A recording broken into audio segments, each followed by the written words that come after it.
안녕하십니까. 저는 여러분들께 생활스포츠 지도사 운동생리학 과목을 가르치게 된 정배균이고요. 만나서 반갑습니다.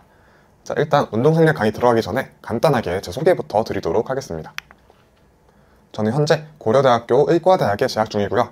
저도 여러분들이 지금 준비하고 계시는 이 생활스포츠 지도사 2급 보디빌딩 종목으로 자격증을 취득을 했습니다.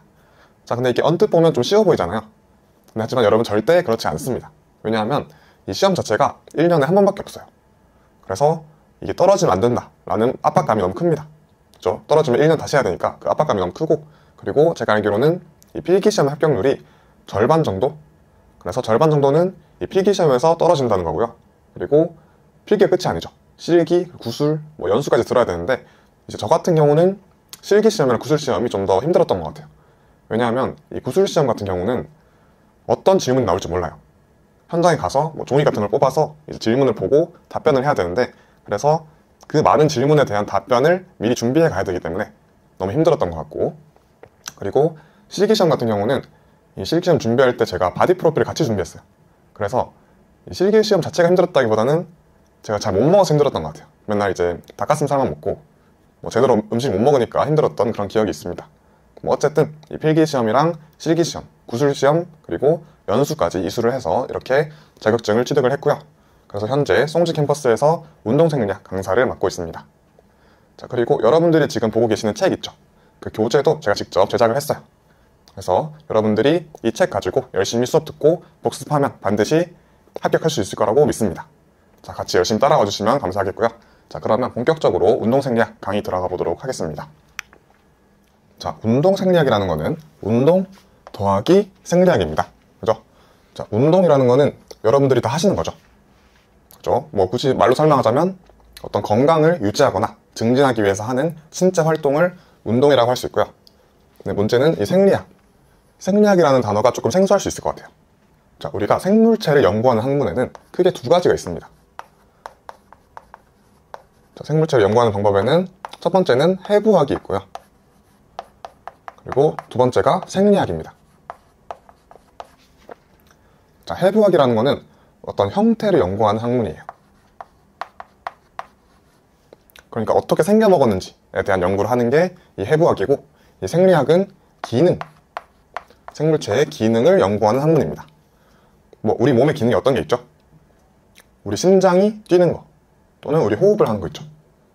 그리고 눈에 보이진 않지만 여러 호르몬들이 몸을 돌아다니면서 어떤 작용을 하고, 그리고 우리 신경을 통해서 신호 전달을 하고, 이렇게 우리 몸에 기능이 있습니다.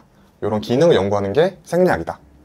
자, 그러면 운동생리학이라는 거는 우리가 운동을 했을 때 우리 몸에 일어나는 이 기능의 변화를 연구하는 게 운동생리학이라고 볼 수 있겠죠. 자, 이게 운동생리학이고, 자, 목차를 보시면 이렇게 1장부터 7장까지 나와 있습니다. 자, 1장은 운동생리학의 기초예요, 기초. 그래서 1장에서는 가장 기본이 되는 용어 정리부터 해서 운동생리학이라는 과목이 어떤 과목인지, 어떤 연구를 하는지, 또 어떤 역사가 있는지, 이런 것들을 간단하게 배워볼 겁니다. 그리고 2장은 에너지 대사와 운동이에요. 자, 에너지라는 거는 우리가 일상생활에서도 많이 쓰는 말이죠. 에너지. 우리가 모든 활동을 할 때는 이 에너지가 필요합니다. 자, 그리고 대사라는 말이 나오는데, 대사라는 거는 우리 몸 안에서 일어나는 물질의 변화 과정을 얘기를 해요. 자, 좀 와닿지 않을 수 있는데, 자, 예를 들어서 하나의 큰 덩어리가 있습니다. 큰 물질이 있는데 얘가 작은 여러 개의 물질로 쪼개진다거나, 아니면 반대로 이렇게 작은 여러 물질들이 합해져서 하나의 큰 물질이 된다거나, 이런 게 이 대사입니다. 그래서 2장에서 에너지가 무엇인지, 대사가 무엇인지 이런 것들을 배워볼 거고요. 자, 그리고 얘가 이 2장에 있는 이유가 있겠죠. 왜냐하면 이 뒤에 나오는 모든 활동에 이 에너지가 쓰이고요. 그리고 모든 활동에 이 대사, 물질의 변화 과정이 일어나게 됩니다. 그래서 여기서 개념을 잘 잡으시고 이 3장부터는 조금 더 세부적으로 배우는 그런 과정이라고 보시면 되겠습니다. 자, 3장은 신경 조절과 운동이에요. 자, 신경. 예를 들어서 우리가 이 근육을 움직이라는 명령을 내립니다. 근데 이 명령은 뇌에서 내리는 거예요. 뇌에서 이 근육으로 명령을 내립니다. 근데 이 명령이 이동하는 과정, 이 과정이 신경을 통해서 이루어진다는 거예요. 자, 아시겠죠? 신경을 통해서 이 뇌에서 근육으로 이 신호가 전달된다. 그래서 이 신호 전달 체계, 신경에 대해서 배우고, 이 신경과 운동이 어떤 관련이 있는지 배워보도록 하겠습니다. 그리고 사장은 이제 여러분들이 좋아하시는 골격근, 근육이죠. 근육 중에서 우리 운동할 때 쓰이는 이 뼈에 붙어 있는 근육을 골격근이라고 하고요. 이 골격근과 운동이 어떤 관련이 있는지를 배워볼 겁니다. 자, 지금 보시면 전부 다 뭐뭐와 운동, 뭐뭐와 운동이죠. 그래서 이 전체적으로 보시면 가장 먼저 이 단원에서 핵심 개념을 배우고 그 개념이 운동과 어떤 관련이 있는지 이런 식으로 구성이 되어 있습니다. 자, 5장도 보시면 내분비계와 운동이죠. 자, 내분비계. 내분비계라는 말은 조금 어려운 말이고요. 얘를 호르몬이라고 말할 수 있어요. 그래서 우리 몸속에 돌아다니는 호르몬, 어떤 호르몬들이 있는지, 얘네가 어디서 분비가 되고 어떤 작용을 하는지 이 내분비계에 대해서 배울 거고요. 그리고 이 호르몬이 운동과 어떤 관련이 있는지 배워보도록 할 겁니다. 그리고 6장은 호흡순환계와 운동. 자, 호흡이라는 거는 우리가 숨을 쉬는 거죠. 그리고 순환이라는 거는 혈액순환을 말하는 겁니다. 그래서 우리 혈액이 몸을 순환하고 있는 요 순환계. 그래서 호흡순환계에 대해서 배우고 이 호흡순환계와 운동이 또 어떤 관련이 있는지 배워볼 겁니다. 그리고 마지막 7장은 환경과 운동이에요. 자, 환경. 우리 몸을 둘러싼 외부 환경을 말하는 겁니다. 그래서 우리가 운동을 할 때 바깥의 공기가 추울 수도 있고 아니면 더울 수도 있고 아니면 운동하는 환경이 높은 고산지대일 수도 있고 아니면 바닷속 수중 환경일 수도 있죠. 그 환경에 따라서 우리가 운동했을 때 이 몸의 기능이 달라지기 때문에 이 7장에서는 이 환경과 운동이 어떤 관련이 있는지 배워볼 겁니다. 자, 이런 식으로 운동생리학은 1장부터 7장까지 구성이 되어 있고요. 자, 그러면 본격적으로 1장 운동생리학의 기초부터 들어가 보도록 하겠습니다. 자, 가장 먼저 용어 정리부터 해보겠습니다. 자, 일단 우리 운동생리학이니까 운동. 아까 살짝 말씀드렸지만 운동이라는 것은 건강이나 체력을 증진하거나 유지하기 위한 계획적이고 규칙적인 신체 활동이다. 그렇게 어려운 내용은 아니죠. 다 아시는 내용일 텐데 여기서 중요한 거는 이 체력이라는 단어입니다. 체력. 그래서 체력이 밑에 나와 있죠. 체력은 영어로 fitness라고 하고요. 이 체력이 이 단원에서 가장 중요한 내용이다 라고 볼 수 있으니까 자, 별표 칠까요? 별표. 자, 체력이 무엇인지 그리고 가장 중요한 거는 나중에 이 체력을 분류하는 게 나옵니다. 그래서 이 체력이 가장 중요하다. 그래서 일단 이 체력을 한마디로 정의하면 신체 활동을 수행할 수 있는 능력입니다. 근데 우리가 보통 일상생활에서 체력이라는 말을 어떻게 쓰죠? 너 체력 좋다. 자, 이런 말은 뭔가 지속적으로 지치지 않고 할 수 있는 능력. 예를 들어서 오래 달리기를 잘한다거나 그럴 때 우리가 체력이 좋다라는 말을 쓰잖아요. 근데 그 체력은 이 심폐지구력이라는 것에 해당하고요. 사실 이 심폐지구력 말고도 다른 체력들이 많이 있습니다. 그래서 얘만 체력이 아니라 모든 게 다 체력이다 라고 보시면 되고요. 그리고 이 체력은 밑에 보시면 건강 관련 체력 그리고 운동 기능 체력으로 구분할 수가 있습니다. 자, 이 두 개를 구분하는 기준은 자, 얘는 건강이고요. 얘는 운동이죠. 그래서 이 건강 관련 체력 같은 경우는 굳이 운동을 하지 않더라도 이 일상생활에서 필요한 그런 체력을 건강 관련 체력이라고 하고요. 그리고 운동 기능 체력은 이 운동을 할 때 좀 특별히 더 필요한 그런 체력을 운동 기능 체력 또는 운동 기술 체력이라고 합니다. 그래서 여기를 이렇게 분리하는 게 가장 중요하다. 자, 아시겠죠? 체력을 건강 체력이랑 운동 체력으로 분리하는 게 이 단원의 핵심이다.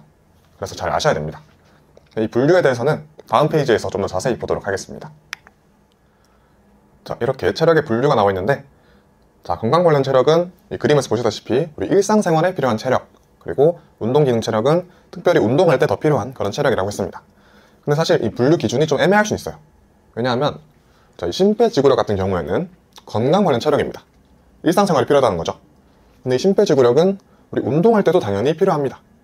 그죠? 그래서 이 분류 기준이 조금 애매할 수 있다. 그래서 결국에는 조금은 암기를 해야 될 수 있다. 그런 부분이 좀 있을 수 있겠고 일단 체력을 하나씩 보시면 자, 건강 관련 체력 첫 번째 근력. 얘는 근육의 힘이에요.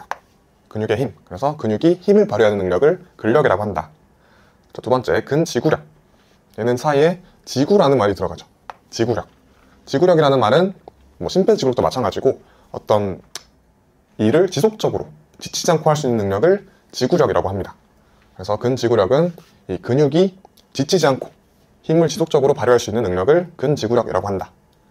자, 그리고 세 번째 심폐지구력은 얘도 지구력인데 얘는 심폐죠. 이게 심장과 폐입니다. 그래서 일반적인 신체 활동을 지속하는 동안 심장과 폐의 산소 공급 능력 이거를 심폐지구력이라고 한다. 그래서 얘가 뭐 오래 달리기 같은 거 할 때 우리 심장과 폐의 능력을 얘기를 하는 겁니다. 자, 그리고 유연성, 얘는 유연하다는 거죠. 그래서 관절을 유연하게 움직일 수 있는 능력을 얘기를 합니다. 여기서 관절이라는 거는 우리 뼈와 뼈가 만나는 부분을 관절이라고 해요. 그래서 여기 팔을 보면 팔 아래쪽이랑 위쪽 뼈가 만나는 부분이 팔꿈치 관절이고요. 그리고 뭐 여기 무릎 관절 이런 게 있죠. 어쨌든 이 관절을 유연하게 움직일 수 있는 능력을 유연성이라고 한다. 그리고 마지막 신체 조성 같은 경우는 우리가 신체 구성이라고 하기도 합니다. 신체 조성 또는 신체 구성, 얘는 우리 신체를 이루고 있는 어떤 성분들, 지방, 그리고 근육, 뭐 뼈, 골격 이런 것들이 있는데 이런 것들이 어느 정도의 비율로 우리 몸을 이루고 있느냐. 그래서 신체 내의 지방, 근육, 골격 등 조직의 상대적인 비율을 얘기를 합니다. 뭐 쉽게 설명하면 인바디 재는 거죠. 그렇죠? 인바디 재면 우리 체지방이 얼마인지, 골격근이 얼마인지 이런 게 나오니까 이런 비율을 신체 조성, 신체 구성이라고 한다. 자, 근데 보시면 다 뭐 능력이죠. 능력인데 얘는 그냥 비율 이렇게 끝나잖아요. 근데 어떻게 보면 이 신체 조성, 신체 구성도 능력입니다. 왜냐하면 우리 지금 자기 관리 시대잖아요. 그리고 열심히 운동해서 살 빼고 지방을 낮추고 근육을 높이고 이런 자기 관리도 능력이다라는 거죠. 그래서 이 신체 조성도 건강 관련 체력에 포함이 된다는 거 잘 기억을 하시고요. 자, 그리고 운동 기능 체력도 보시면 얘는 운동할 때 더 필요한 체력이라 했습니다. 자, 일단 위에 4개 얘는 같이 보도록 할게요. 자, 민첩성, 순발력, 반응 속도, 스피드. 자, 얘네들은 딱 보면 어때요? 약간 좀 빠릿빠릿한 속도와 관련된 그런 느낌이 나죠. 그래서 위에 4가지 속도와 관련된 체력들은 운동 기능 체력에 해당을 합니다. 자, 근데 이 뭐 민첩성이랑 순발력 사이를 구분한다거나 이런 거는 뭐 할 수는 있지만 그렇게 쉽진 않아요. 왜냐하면 거의 같이 쓰이기 때문에. 그래서 얘네들을 구분한다기보다는 그냥 얘네가 운동 기능 체력에 포함이 된다라는 거를 기억을 잘 하시면 좋겠습니다. 자, 그래도 일단 하나씩 보시면 민첩성 같은 경우는 신체의 위치, 자세를 재빠르게 바꾸는 능력. 이게 재빠르게 바꾸는 능력을 민첩성이라고 한다. 그리고 순발력은 이 순간적으로 힘을 발휘하는 능력이에요. 그래서 힘을 빠르게 순간적으로 발휘할 수 있는 능력을 순발력이라고 한다. 그래서 얘는 이 힘에 좀 더 초점을 맞춘 그런 체력입니다. 그리고 반응 속도 같은 경우는 말 그대로 어떤 반응의 속도, 얼마나 빨리 반응을 하는지, 그래서 자극에 대한 반응의 개시 능력, 얼마나 빨리 반응을 하는지 그 능력을 말하는 거고요. 그리고 스피드 같은 경우는 뭐 많이 쓰는 말이죠. 예를 들어서 야구 선수의 배트 스피드. 그렇죠. 스피드는 운동 기술을 빨리 수행할 수 있는 능력을 얘기를 합니다. 자, 어쨌든 이 4가지 속도와 관련된 체력은 운동 체력이다. 이렇게 기억하시고요. 그리고 5번째, 협응력. 이때 이 협자는 뭔가 협동한다라는 거예요. 협동. 그래서 신체 기관들이 서로 조화롭게 움직일 수 있는 능력을 협응력이라고 합니다.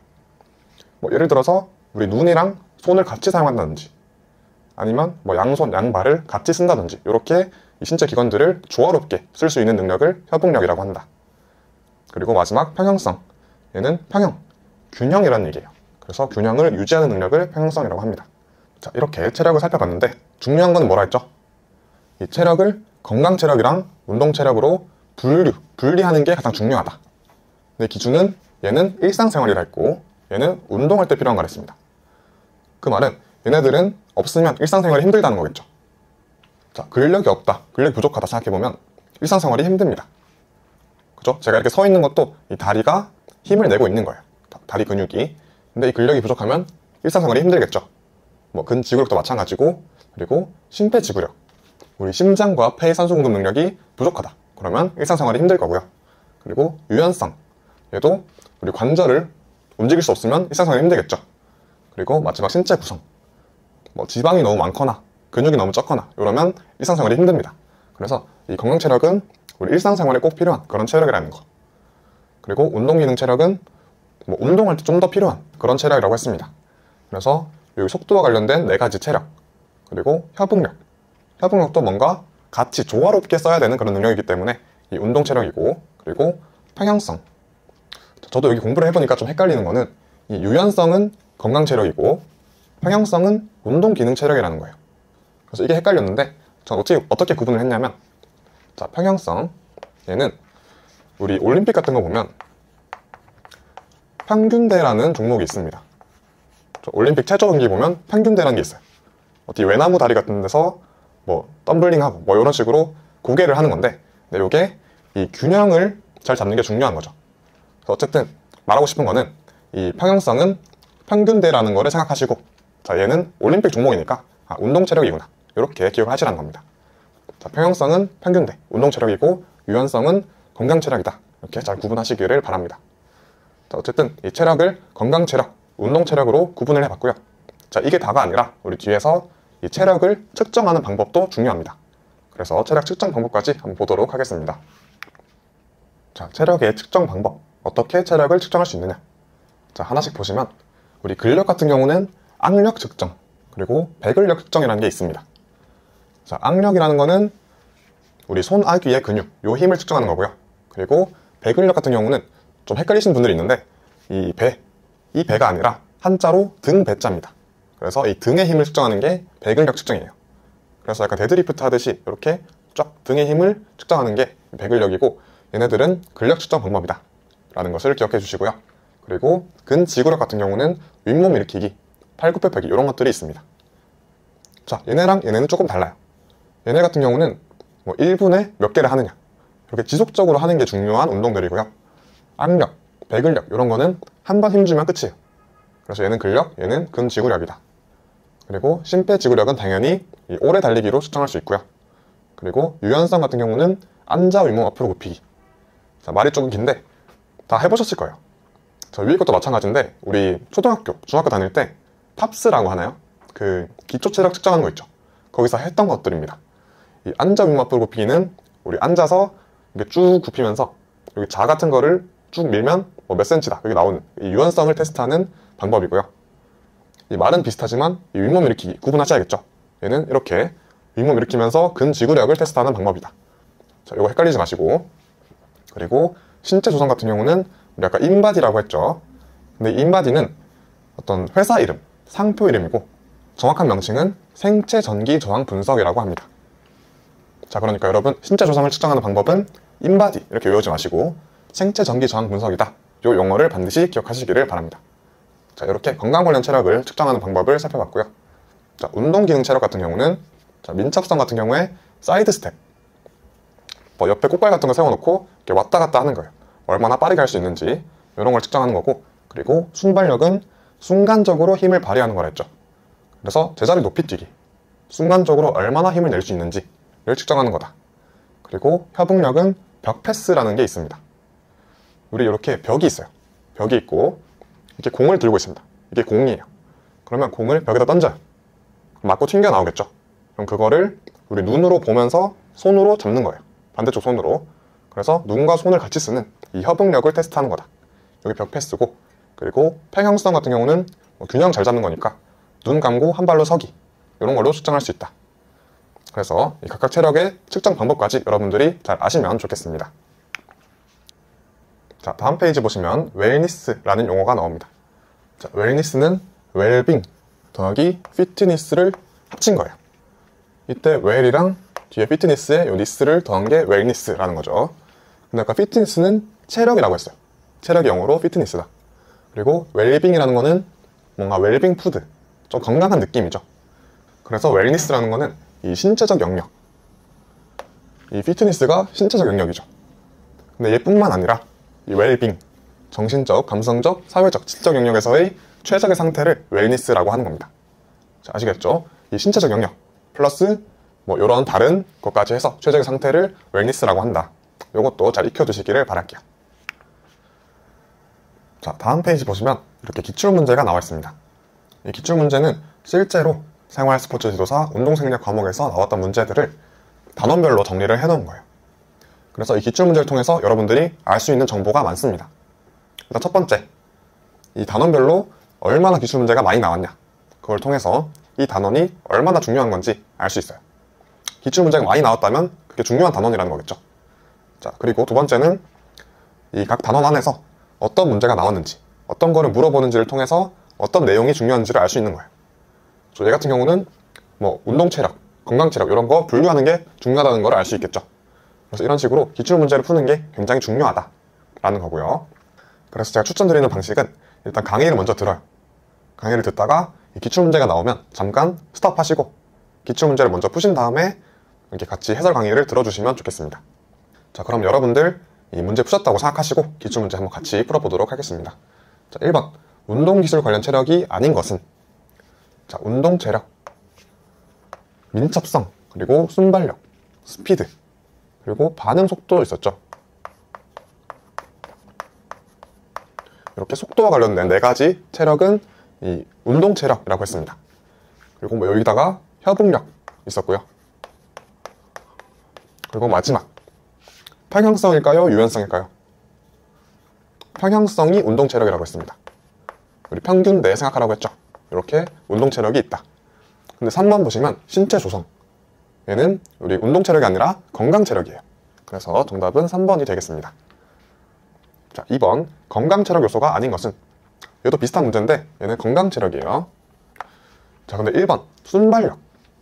자, 순발력은 이 속도와 관련된 체력, 운동체력이라고 했습니다. 그래서 건강체력 요소가 아니죠. 그래서 답은 1번이 되겠고, 나머지 유연성, 신체 구성, 심폐지구력, 그리고 근력, 근지구력, 이런 것들은 건강체력입니다. 자, 이렇게 분류하는 거 중요하다 그랬죠. 자, 그리고 3번 건강체력 요소 측정으로만 나열되지 않은 것은, 자, 얘도 비슷한 문제인데 얘는 조금 더 업그레이드를 해서 이 측정 방법까지 알아야 풀 수 있는 문제입니다. 자, 1번 오래 달리기. 자, 얘는 심폐지구력을 측정하는 방법입니다. 그리고 생체 전기 저항 분석, 얘는 인바디라고 했어요. 그래서 신체 조성을 측정하는 방법이다. 자, 우리 심폐지구력이랑 신체 조성, 얘는 건강체력이 맞습니다. 그래서 얘는 다르게 나열한 거고요. 자, 2번 앉아 윗몸 앞으로 굽히기. 자, 얘는 유연성이라고 했고요. 그리고 윗몸 일으키기는 근지구력이죠. 우리 유연성, 근지구력도 건강체력 요소가 맞습니다. 자, 그리고 3번 배근력 측정. 자, 얘는 말 그대로 근력이죠. 근력이고, 그리고 제자리 높이 뛰기. 자, 제자리 높이 뛰기는 순간적으로 힘을 발휘하는 능력, 순발력에 대한 측정 방법입니다. 그죠? 근데 이 순발력은 건강체력이 아니라 운동체력이에요. 그래서 답은 이 3번이 되겠고, 자, 4번 팔굽혀펴기 측정. 자, 얘는 근지구력이고요. 그리고 악력, 얘는 근력 측정하는 방법이죠. 그래서 얘도 건강체력 요소가 맞습니다. 그래서 틀린 거, 정답은 3번이 되겠죠. 자, 이런 식으로 이번 단원에서는 건강체력이랑 운동체력을 분류하는 거, 그리고 이 체력을 측정하는 방법까지 여러분들이 잘 아시면 된다. 이렇게 우리가 기출문제를 통해서 정보를 얻을 수가 있는 거죠. 그래서 이 기출문제의 중요성 제가 강조드리는 거고요. 반드시 여러분들 먼저 푸시고 강의를 들으셔야 된다. 자, 아시겠죠? 자, 다음 2절 운동생리학의 개념입니다. 자, 오늘 2절까지 하고 마칠 거예요. 자, 여기서는 우리 운동생리학의 정의, 그리고 운동생리학의 연구 분야, 또 다음 페이지에서는 운동생리학의 주변 학문들이 있어요. 운동생리학의 친구들이 나오고, 그리고 마지막으로 운동생리학의 역사까지 공부를 해볼 겁니다. 자, 일단 운동생리학의 정의부터 보시면 얘는 운동 더하기 생리학이라고 했죠. 그래서 운동 형태의 자극에 대해 인체가 반응하고 적응하는 생리학적 현상을 연구하는 학문이다. 이게 운동생리학이라는 거죠. 근데 여기서 좀 더 주의해서 봐야 되는 거는 이 반응, 그리고 적응이라는 말이에요. 자, 이 반응과 적응은 뒤에 단원에서도 많이 나오기 때문에 여러분들이 반드시 의미를 아셔야 됩니다. 이 반응과 적응을 구분할 줄 아셔야 돼요. 자, 반응이라는 거는 일회성 운동 후 신체 변화입니다. 그러니까 한 번 운동했을 때, 일회성 운동을 했을 때 변화를 반응이라고 한다. 예를 들어서 제가 여기서 나가서 한 바퀴 러닝을 뛰고 와요. 자, 그렇게 되면 돌아왔을 때 어떤 현상이 일어나죠? 땀이 날 수도 있고, 또 심박수도 증가하고, 호흡도 가빠지고, 이런 신체 변화들이 일어나겠죠. 이렇게 일회성 운동했을 때 변화를 반응이라고 한다. 자, 그러면 적응은 뭐냐? 적응은 장기간 운동을 반복했을 때 신체 변화를 얘기를 합니다. 제가 이렇게 나가서 한 바퀴 러닝하고 오는 거를 1년 내내 반복을 한다고 칩시다. 자, 그러면 저는 신체 변화가 일어나겠죠. 심폐지구력이 좋아지고, 또 나중에 배우겠지만 이 심장 크기도 커집니다. 이 장기간 유산소 운동을 반복하면 심장 크기가 커져요. 이런 식으로 적응이 일어난다. 그래서 이 반응은 일회성 운동했을 때, 그리고 적응은 장기간 운동했을 때 신체 변화라는 것을 여러분들이 잘 인지를 하고 계시기를 바라겠습니다. 자, 2번 운동생리학의 연구 분야. 운동생리학이 어떤 것들을 연구하는지 한번 보시면, 첫 번째, 운동 시 신체 기능 변화, 그리고 두 번째, 장기간 운동에 대한 신체적 효과 및 적응. 자, 이 첫 번째는 이 반응에 대한 설명이고요. 두 번째는 적응에 대한 설명입니다. 우리 일회성 운동했을 때 변화를 반응이라고 하고, 그리고 장기간 운동했을 때 이 적응도 연구를 한다. 자, 이 세 번째부터 다섯 번째까지는 같이 보도록 하겠습니다. 자, 얘는 생각해보면 우리 운동생리학이 가장 필요한 사람은 누구일까요? 물론 일반인들, 생활체육인들도 중요하겠지만 가장 필요한 사람은 엘리트, 전문 운동선수들이에요. 왜냐하면 그 선수들은 이 운동생리학 연구를 통해서 1초라도 기록을 단축시킬 수 있고 여러 가지 퍼포먼스를 증가시킬 수 있기 때문에 이 엘리트 선수들에게 가장 필요한 게 운동생리학이다 라고 볼 수 있는데, 자, 그러면 여러분들이 그런 운동선수들이 됐다고 생각을 해보고 보시면 이해가 잘 될 것 같습니다. 자, 보시면 운동 능력을 향상시키기 위한 훈련 과정, 이런 훈련, 어떻게 훈련을 해야 기록이 향상되는지, 이런 것들도 이 운동생리학에서 연구를 한다는 거고요. 그리고 특기 종목에 필요한 특정 체력 요인에 초점 맞춰서 발달시키는 연구. 특기 종목, 예를 들어서 여러분들이 마라톤 선수다. 자, 그러면 근력이 중요할까요? 심폐지구력이 중요할까요? 당연히 심폐지구력이 중요하겠죠. 오래 뛰어야 되니까. 그래서 그런 특정 체력 요인, 마라톤이라고 하면 심폐지구력에 좀 더 초점을 맞춰서 발달시키는 그런 연구도 한다는 거죠, 이 운동생리학에서. 그리고 마지막, 자극이 가해지는 환경 등 운동에 대한 간접적인 영향을 연구한다. 자, 환경. 우리 운동생리학 7장이 환경과 운동이었죠. 그래서 이 환경에 따라서 우리 운동했을 때 그 퍼포먼스가 달라지기 때문에 이 환경 등 운동에 대한 간접적인 영향도 이 운동생리학에서 연구를 한다는 겁니다. 자, 그래서 어떤 것들을 연구하는지 잘 봐두시고 다음 페이지 가보겠습니다. 자, 다음 페이지 보시면 운동생리학의 주변 학문이 나와 있어요. 그래서 운동학, 스포츠의학, 운동유전학 이런 것들이 나와 있는데, 여기서 포인트는 이 다른 학문들을 운동생리학과 구분할 수 있어야 된다는 겁니다. 자, 기출문제 나왔던 걸 한번 보여드리면, 자, 기출문제 2번 보시면 운동생리학 관련 연구에 대한 설명 중 옳지 않은 것은? 근데 4번 보면 운동 손상에 대한 수술 방법을 연구하는 학문이다. 근데 이 수술 방법 연구하는 학문, 이거는 의사들이 하는 거예요. 그래서 운동생리학이 아니라 스포츠의학에 대한 설명입니다. 자, 앞으로 돌아가 보면 여기 스포츠의학 있죠?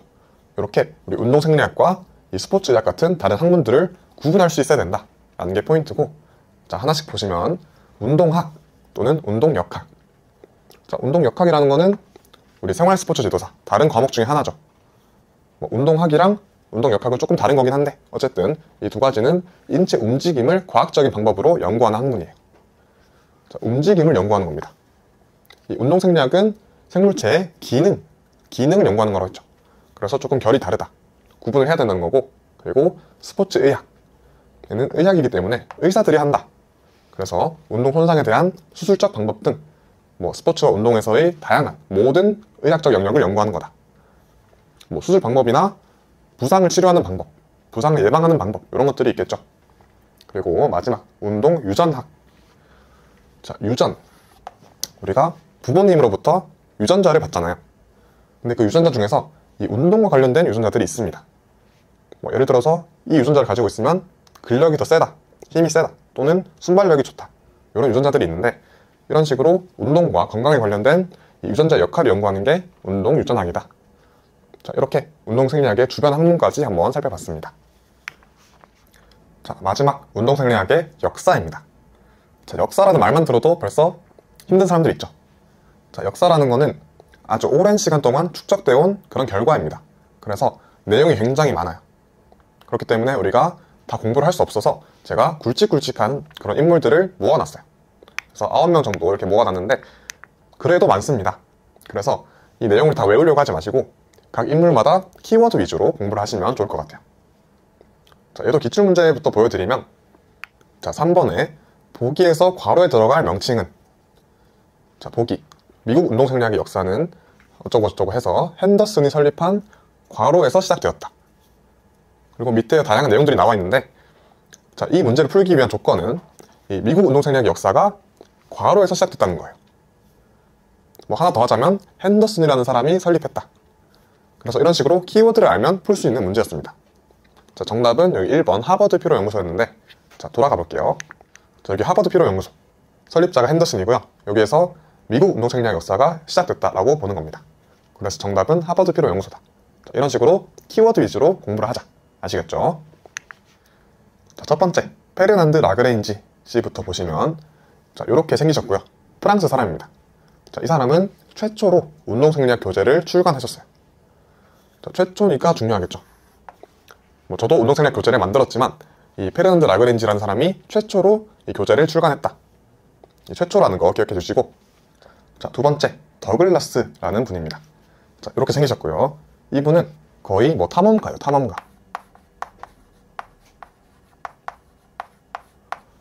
자, 더글라스라는 분의 키워드를 보면, 자, 첫 번째 줄은 뭐 조금 애매해요. 키워드라고 보기엔 좀 애매하고, 저 두 번째 줄에 다양한 고도에서의 운동 수행을 연구했다. 다양한 고도, 그러니까 직접 산을 올라가면서 뭐 1000m 올라가보고 2000m 올라가보고 이런 식으로 각각 높이에서 어떤 식으로 운동이 일어나는지 그걸 연구해서 환경생리학의 기반을 마련했다라고 보는 겁니다. 그래서 다양한 고도, 뭐 환경생리학 이런 키워드가 이 더글라스라는 분의 키워드가 되겠죠. 자, 키워드 잘 기억해 두시고, 세 번째 크로그라는 분이 있고, 다음 페이지 보시면 힐 그리고 마이어호프라는 사람이 나와요. 자, 이분들은 왜 중요하냐면 이 운동생리학 연구를 통해서 노벨상을 받았습니다. 노벨상 앞으로 돌아와서 이분도 노벨상을 받았죠. 그래서 각각 어떻게 노벨상을 받았는지 한번 공부를 해보면, 자, 크로그라는 분이 이렇게 생겼고요. 자, 이분은 골격근으로 흐르는 모세혈관의 혈류를 조절하는 기전에 대한 연구를 했어요. 자, 좀 어려운 말들이 나오죠. 뭐 뒤에서 다 배울 내용들이긴 한데, 자, 모세혈관이라는 거는 아주 얇은 미세한 혈관이에요. 어쨌든 혈관이죠. 혈관은 혈액이 이동하는 통로입니다. 근데 우리 혈액은 뭐 산소도 운반해주고 영양소도 운반해주고 이런 기능을 해요. 그래서 예를 들어서 뭐 골격근, 우리가 운동을 하게 되면 골격근이 일을 많이 하겠죠. 근데 그렇게 되면 산소가 많이 필요하고 영양소가 많이 필요합니다. 그래서 이 혈액의 흐름을 많이 증가시켜줘야 돼요. 어쨌든 이 크로그라는 분은 이렇게 골격근으로 흐르는 모세혈관 혈류를 조절하는 그런 기전에 대해서 연구를 하신 분이다. 그래서 노벨상을 받았다. 뭐 모세혈관 이런 키워드를 잘 기억해 두시면 좋겠죠. 자, 다음 페이지 보시면 힐이라는 사람이 나옵니다. 자, 힐이라는 사람도 노벨상을 받았다 했어요. 근데 어떻게 받았냐? 이 사람은 근육에 대한 연구를 굉장히 많이 했습니다. 자, 운동 중 근육에서 발생하는 열, 그리고 근피로, 근수축, 다 근육이죠. 그렇죠? 근육에 대한 연구를 굉장히 많이 했다. 그래서 노벨상을 받았다. 이런 키워드가 있는데, 자, 이것도 어떻게 기억을 할지 생각해보면, 자, 힐. 우리 게임 같은 거 하면 힐러라는 그런 캐릭터가 있습니다. 힐러의 역할은 뭐 누가 부상당하거나 다치거나 체력이 부족하다. 그러면 피를 충전해주고 치료를 해주고 이런 역할을 하는 게 힐러죠. 뭐 이 스펠링이 다르긴 한데 어쨌든 힐러. 그래서 자, 다른 동료가 일을 너무 많이 했어. 근수축도 많이 하고, 그래서 근육에서 발생하는 열도 많이 발생하고, 그래서 근육이 필요하다. 그러면 힐러가 도와줘야겠죠. 그래서 힐이다. 자, 이렇게 기억을 하시면 좋을 것 같습니다. 자, 힐은 근육에 대한 연구를 굉장히 많이 해서 노벨상을 받았다. 이런 키워드 기억해 주시고요. 다섯 번째, 마이어호프. 자, 이분은 어느 나라 사람일까요? 자, 마이어호프는 독일 사람입니다. 독일. 왜냐하면 자, 이름이 호프잖아. 호프. 저 독일 사람들 맥주 좋아하죠. 호프집. 그래서 마이어호프는 독일 사람인데 이분도 노벨상 받았어요. 어떻게 받았냐면 운동 강도와 산소 소비량 사이의 관계를 밝힘으로써 노벨상을 받았다. 자, 얘도 뒤에서 배울 내용이긴 한데, 자, 우리가 운동을 하려면 산소가 필요합니다. 그래서 운동 강도가 점점 높아지면 산소 소비량도 점점 많아져요. 뭐 그 사이의 관계를 밝혔다. 그래서 노벨상을 받았다는 건데, 자, 이분도 어떻게 기억할지 생각해보면, 자, 운동 강도. 우리가 뭐 어디 다른 사람들이랑 다 같이 이 강도 높은 운동을 했어요. 그럼 끝나고 어디 가야 돼요? 뭐 안 갈 수도 있지만 운동하고 나서 뒤풀이 가야죠. 그죠? 그래서 호프집으로 뒤풀이를 간 겁니다. 그래서 운동 강도 호프집. 호프집 가서 맥주를 뭐 산소처럼 마셨다. 뭐 그런 거죠. 어쨌든 강도 높은 운동을 하고 나서 뒤풀이로 호프집 간다. 이렇게 기억을 해주시면 좋을 것 같습니다. 자, 그리고 여섯 번째, 하버드 피로 연구소. 자, 여기 기출문제 나왔었죠. 여기 설립자가 핸더슨이라고 했고요. 여기서 미국 운동생리학 역사가 시작됐다. 뭐 밑에 다른 내용들도 있는데 뭐 너무 많죠. 거의 뭐 모든 연구를 했다는 겁니다. 어쨌든 키워드는 이 설립자가 핸더슨이라는 거, 그리고 미국 운동생리학 역사의 시작이 여기라는 거 잘 기억을 해 두시기를 바라겠습니다. 자, 7번째, 키스라는 분입니다. 자, 이름이 좀 특이하죠? 자, 이분은 미네소타 대학에서 생리위생연구소라는 거를 설립했어요. 자, 생리위생연구소. 여기서 당연히 운동생리학 연구도 했고요. 영양학적 연구. 뭐 어떤 영양소들을 잘 먹어야 되는지 이런 걸 연구를 했다는 거죠. 그래서 뭐 이런 연구를 한 생리위생연구소를 만들었다. 그리고 콜레스테롤이 심장 질환을 일으키는 위험 요인임을 밝히는 데 기여를 했다. 자, 콜레스테롤이라는 거는 들어보셨을 것 같은데 약간 나쁜 지방 성분이에요. 그래서 얘가 왜 나쁘냐면 얘가 우리 혈액을 돌아다니다가 이 심장 근처에 있는 혈관을 막습니다. 혈관에 막 들러붙으면서 혈관을 결국 막아버릴 수도 있는 그런 나쁜 역할을 하는 게 콜레스테롤인데, 이 콜레스테롤이 심장 질환을 일으킬 수 있다. 그걸 밝힌 사람이 이 키스라는 거죠. 자, 그래서 키스라는 분 키워드를 기억해보면, 자, 생리위생연구소. 자, 우리 키스, 이 열쇠 말고 키스, 뽀뽀하는 거 있죠. 키스할 때는 위생이 중요하다. 그죠? 양치질 잘해야 되죠. 그래서 생리위생연구소를 설립했다. 자, 그리고 이 콜레스테롤이 심장 질환을 일으킨다. 이걸 밝혔다 했잖아요. 자, 우리 키스하면 어떻죠? 키스하면 설레죠. 그죠? 심장이 쿵쾅쿵쾅 뛰고, 그죠? 뭐 물론 아닌 사람도 있겠지만 이렇게 심장에 해롭다. 그죠? 심장이 막 뛰니까 나대니까. 그래서 키스라는 분이 이 콜레스테롤이 심장 질환을 일으킨다. 이 심장 질환이라는 키워드, 그리고 키스할 때 위생이 중요하다. 이런 키워드들 잘 기억하시기를 바라겠습니다. 자, 8번째, 델로메라는 분입니다. 자, 토마스 델로메라는 분이고요. 자, 이분은 사진 보니까 어때요? 딱 봐도 떡대가 좋죠. 그죠? 그래서 이분은 헬창이었습니다. 헬창. 의사였는데 헬창이었어요. 그래서 이분이 실제로 뭐 역도 같은 것도 잘하고 그래가지고 뭐 거의 미국 국가대표 올림픽을 나갈 뻔했습니다. 근데 아쉽게도 세계 2차 대전이 터지면서 아쉽게 출전하지 못했는데, 자, 어쨌든 이분이 그 세계 2차 대전 때 활동을 했다는 거예요. 그래서 부상당한 병사들을 치료하고 그런 식으로 치료를 했는데, 자, 헬창이라고 했죠. 그래서 이 부상당한 병사들한테 저항성 운동을 시킵니다. 자, 저항성 운동이라는 거는 뭐 여러분들 많이 하시는 웨이트 트레이닝 생각하시면 돼요. 헬스 하는 거. 그래서 자기가 헬창이니까 이 다친 사람들한테 저항성 운동을 시켜보는 거죠. 근데 이게 부상 회복에 도움이 되더라 라는 사실을 밝혀냅니다. 그래서 물리치료에 사용되는 저항훈련 방법의 이론적 토대를 제공했다. 이 저항훈련 방법을 물리치료에서 쓰게 했다는 거죠. 자, 그래서 델로메씨 헬창이다. 그래서 부상당한 사람들한테 저항성 운동을 시켜서 도움이 되게 했다. 그래서 이런 키워드들 잘 기억하시기를 바라겠습니다. 자, 마지막 9번째, 부스. 자, 이분은 사진이 없어요. 왜냐면 아직 살아계시는 분이기 때문에 초상권 때문에 못 넣었는데 어쨌든 최근 분이라는 거죠. 자, 부스라는 분은 운동생리학의 분자생물학적 연구를 시작하신 분입니다. 자, 분자생물학. 어떤 분자라는 거는 아주 작은 단위예요. 그래서 이 운동생리학을 아주 작은 단위, 작게 보는 거죠. 그렇게 연구를 시작하신 분이 부스다. 자, 이런 키워드 기억하시기를 바랍니다. 자, 다시 마지막 복습으로 키워드 정리해보면, 페르난드 라그레인지, 최초로 운동생리학 교재를 만든 분이고요. 그리고 더글라스 씨는 탐험가라고 했어요. 그래서 다양한 고도에서 연구를 해가지고 환경생리학의 기반을 마련했다.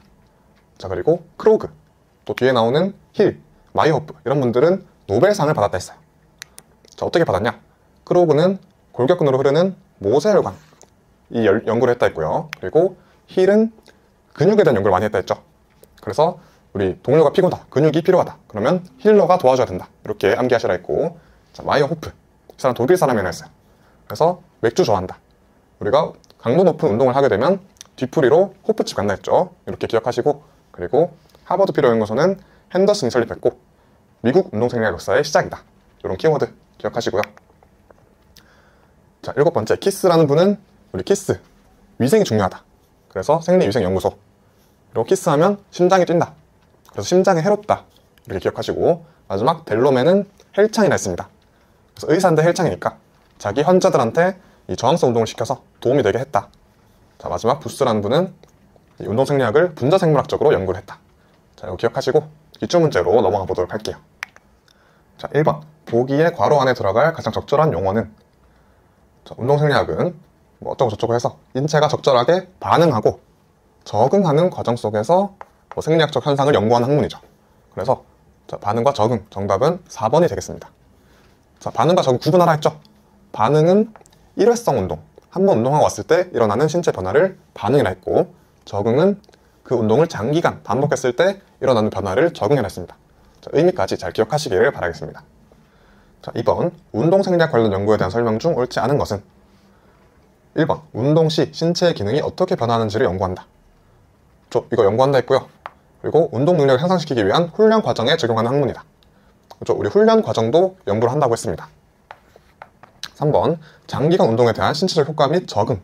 이 적응도 당연히 연구를 하겠죠. 근데 4번. 운동 손상에 대한 수술 방법을 연구하는 학문이다.